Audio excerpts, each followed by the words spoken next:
এই যে ছোট্ট গুড্ডু আমার কাছে জিজ্ঞেস করতেছে, ম্যাডাম কালকে কে জিতছে? তো বললাম যে ব্রাজিল। তখন একটা সেই রকম একটা হাসি দিছে। কেমন একটা হাসি দিছে গুড্ডু,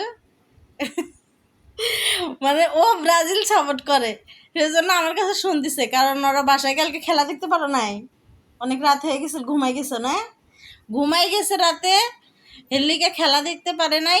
এখন আমরা জিজ্ঞেস করতেছে, ম্যাডাম কালকে কে জিতছে? তো বলছি ব্রাজিল।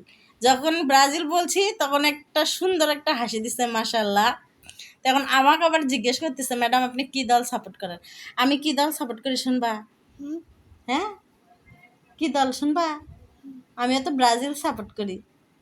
তখন আমিও ব্রাজিল সাপোর্ট করি, তুমিও ব্রাজিল সাপোর্ট করো না? তো কালকে তো ব্রাজিল জিতছে, তোমার কেমন লাগতেছে বলো তো? ভালো। ভালো লাগতেছে?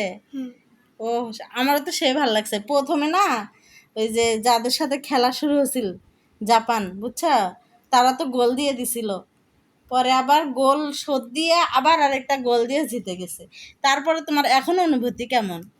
ভালো। আরো যদি দেখতে পারতা খেলা তাহলে কেমন লাগতো? ভালো। আরো ভালো লাগতো। হ্যাঁ, আজকে কোন দলের খেলা হইব? আজকে যে কোন দলের খেলা আমি তো জানি না। তোমার কি খেলা খুব ভাল লাগে? খেলা খুব ভাল লাগে।